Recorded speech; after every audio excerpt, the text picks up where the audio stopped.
everybody, welcome back to Mix It Up. Mix It Up, it's a show where we mix it up. It's where we take stuff that you like, it's where we take stuff that I like, we bring them together, we give it a little mix, and into the gob. It's great, that's what we're doing. And today we are making onigiri, Japanese rice bowls, or jelly donuts to Pokemon fans. These donuts are great. Jelly Pokemon filled my fans favorite. will understand. Right, so what are onigiri? Onigiri are these little, they're called rice bowls, but traditionally, normally they're kind of like triangular. You shape them like this. I'll show you how to do it later. And they are filled with either pickled plums or tuna or mentaiko, which is like a spicy cod roe type thing. They can be filled with pretty much anything. I've made them with, full of tofu in the past and corn. Anything can go inside as long as it's generally savory. Probably one of the most common fillings would be, tuna mayonnaise and pickled plum. And today we're gonna do a kind of, not quite a tuna mayonnaise, like a version of tuna mayonnaise, because I didn't have any tuna. So I improvised with some other fish, but that's fine. Fish works great. Fish is great for onigiri. But like I said, you can put anything you want. When I show you how to make the filling, you will understand that it just needs to be kind of something that you could comfortably put inside and isn't gonna spill out. So it can kind of be anything. It can totally be vegan. It can totally be vegetarian. It can be lots of different stuff. It's really easy, very easy. It's just two things you gotta know how to do here. You gotta know how to make the filling. You gotta know how to make the rice. So let's start with the easy part, making the rice. Here we have some short grain Japanese white rice. That is what we are gonna use to make our onigiri. White rice. Oh yeah. Look at that. Well, this is just very fun to do. I hope you're enjoying this. White rice content. Okay, so to cook our rice, obviously you can use your bog standard pot, lid, heat, that's worked. That's tried and tested. I'm gonna use a rice cooker because I have a rice cooker. They just cook rice so nicely, just so much better than in a pot. I don't know why. Something about the pressure and the steam or something. I'm not really sure. I don't really know the ins and outs of rice cookers too much. All I know is they're great and I use mine all the time and I'm gonna use it today. I'm gonna show you how to make rice in a rice cooker. It's so easy. It's so easy. And the rice is great. So let's head over. Let's make some rice. So we got our rice cooker here and we're just gonna put in, to make about 6 rice bowls. I'm saying 6, but I'm not really sure how much, about 6. Cup and a half?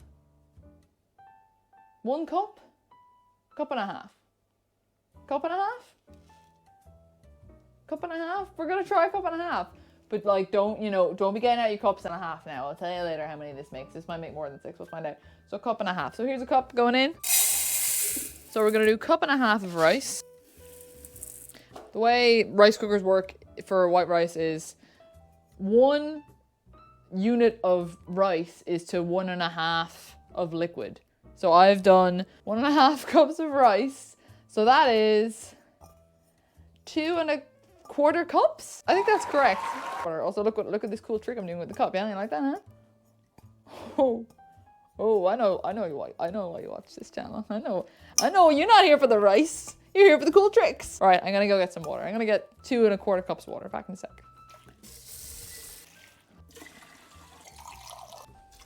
Now we've got our water and our rice in here, so we're just gonna put in some salt. And I normally just give it a little quick mix with my hands just to kind of get everything kind of mixed together. I mean, you don't have to do this. You probably definitely don't have to do this, but I always do this. A lot of people would also tell you to wash the rice. I'm not going to tell you to do that because I never do it. But you probably should, but I don't ever do that. So lid on, button on, and get it down to cook. Rice is cooking.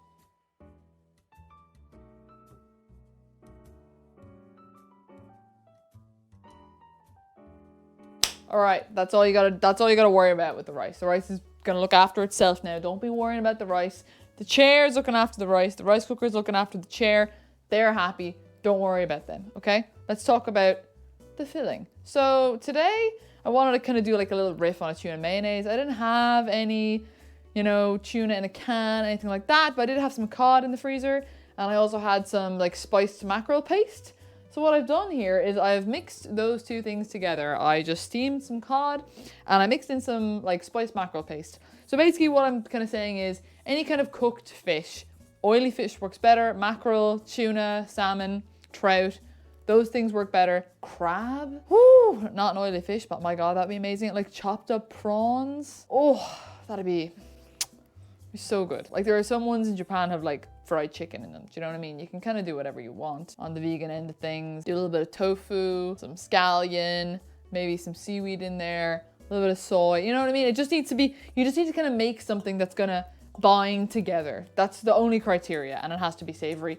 Only criteria. So here we go. So all I have in here is I've got 2 fillets of cod and I've got a small tin of mackerel paste. I'm going to put a description in all the videos from now on with an actual written recipe, because I know I haven't been doing that and that's been really lazy of me, but I'm going to start doing that, okay? So don't worry about it. So I've got 3 chopped scallions. Chopped scallions going in. Then we have some sriracha. This one is extra garlic. You can use any kind of hot sauce. I'm using sriracha, just a little bit. Maybe like a tablespoon? Yeah, tablespoon of sriracha. Let's say a tablespoon of sriracha. Kewpie Mayonnaise, our best friend. My best friend, Mr. Kewpie Mayonnaise. Let's say, let's say 2 tablespoons. Good squeeze of lemon in there. And then we have some special kind of seasoning in this jar. This is Furikake. Furikake is like a seasoning that's traditionally, a Japanese seasoning that's traditionally put on top of rice. It's normally like sesame, katsuobushi, and seaweed generally. That's kind of what this one is. You can get it in any kind of Asian supermarket. This one is a homemade version. Little flex there, okay? Little humble brag, you know. I don't got a lot going on, okay? So I make my own Furikake. Don't got a lot going on right now, so I have time. So I'm gonna put like a teaspoon of that in there. Go on. 2 teaspoons. Why not? And finally, before you give this a mix, we're just gonna give a decent pinch of salt. Okay, so we're gonna mix this up. So this is kind of like a spicy fish filling. This looks really delicious. So that's what you want. It's nice and, you know, it's not sticky, but it's coming together. So tasty. If you're not a big fish eater, it does not have to be fish. Obviously, it does not have to be fish. Like I said before, you know, anything. Little bits of chicken. You could do like you could do like chopped up chicken and chopped up like cos lettuce and, you know, a little bit of Parmesan cheese and like Caesar dressing. You could do like a Caesar onigiri. That would be incredible. That would be great. So for now, don't worry about this. Don't worry about the filling. The rice is cooking. I can hear it. I can hear it cooking, okay? Don't worry about this. Anyway, so this is nori seaweed. I've cut these into strips with a scissors. And these basically are going to wrap around our onigiri. You're kind of, I'm assuming by now you've kind of been thinking in your head, you know, onigiri, oh, have I seen these before? Or maybe I already know what these are. Then you'll know what these are. This is so you can pick up the onigiri and not get like sticky on your fingers. They're normally covered in seaweed.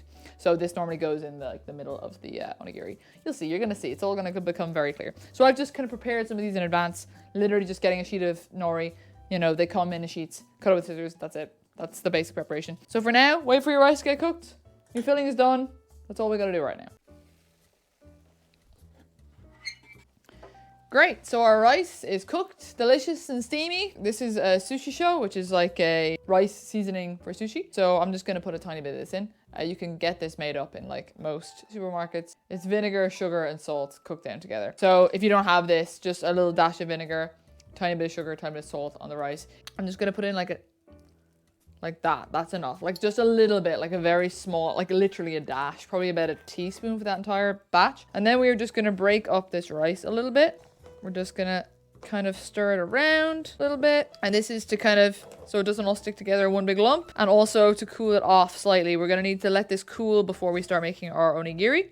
So normally I let this cool for about 20 minutes. Onigiri are served at room temperature or cold, by the way, in case I didn't mention that earlier.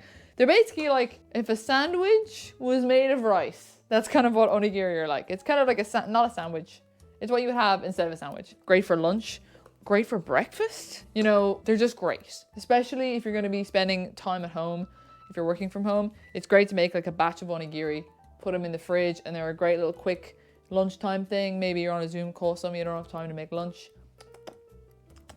Onigiri. Onigiri. Woo, here. Woo, they're great. They're so great. Oh, I love them. And then when we come back after this is cooled, I'm going to show you how to shape them. It's not that difficult. It just takes a little bit of practice. We're just going to prepare our station here before we let this cool. So I've got a bowl here that we're going to be putting the onigiri in. I've got some of the furikake from earlier. We're going to roll the onigiri, the outside of the onigiri in this. We've got our strips of nori. We've got our filling we made earlier. And I'm just going to get a small bowl of water for our hands. So we're going to wet our hands so the rice doesn't stick to our hands. Let this cool for a bit and then I'll be right back with you.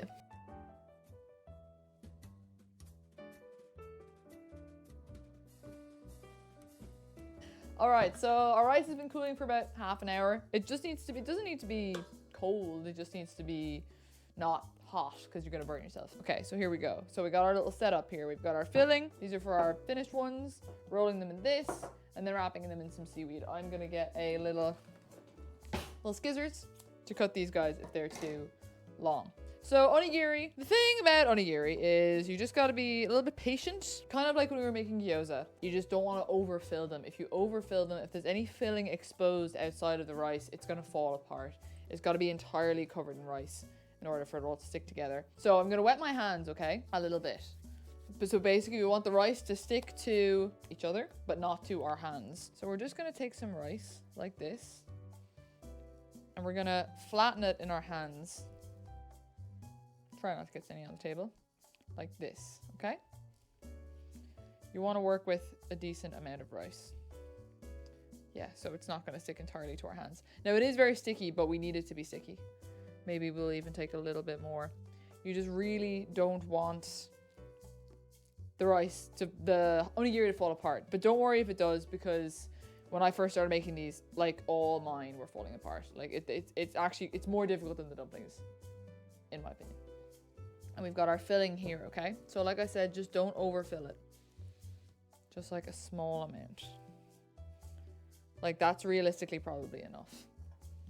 So that's about a teaspoon, I'd say. And then we're gonna get some more rice.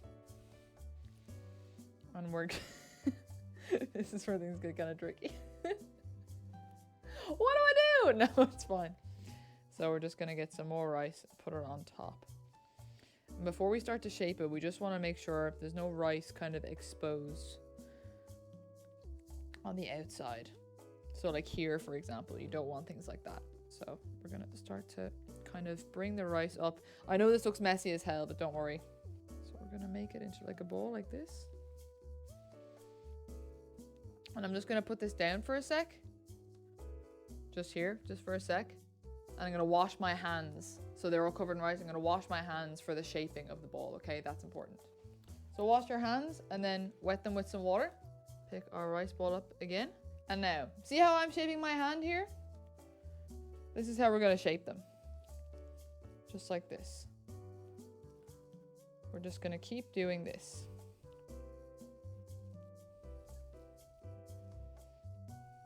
Until it gets into like a triangular shape. Now we can see a little bit of filling there, but don't worry about it too much. As long as it's mainly rice, you're gonna be fine. See how my hand is shaped? See that? So it gets this nice like soft triangle shape. You see? Nice.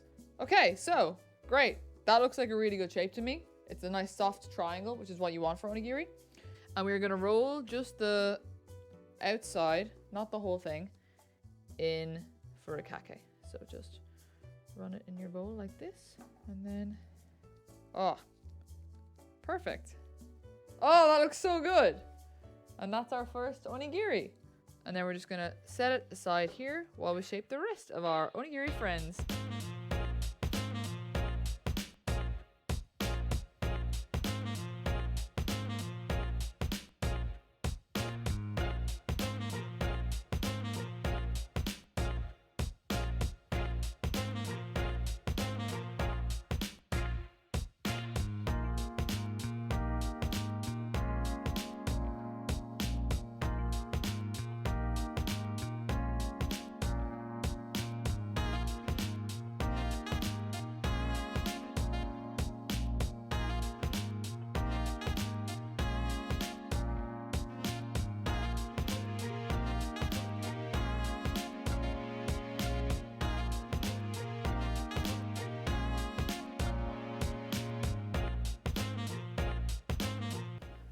All right, after a minimal amount of effort, we've got these beautiful onigiri in front of us. Look how nice they are. Just for reference, that recipe made 7 rice balls. I do have some mix left over, but if you have any mix left over, I mean, that mix will go perfectly just on top of the bowl of rice, or even in a regular sandwich. Whatever you want to do, you know, waste not, want not. Get creative.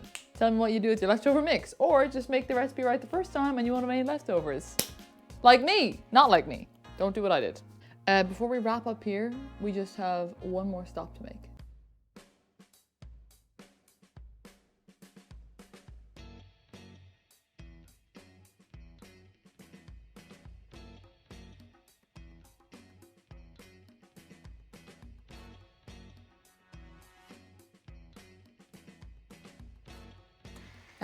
So now would be a good time to tell you that if you have a train in which to carry sushi or onigiri, probably like whip it out now, lay it on the table. What else do we got going on? And you know, let someone else bring your food to you.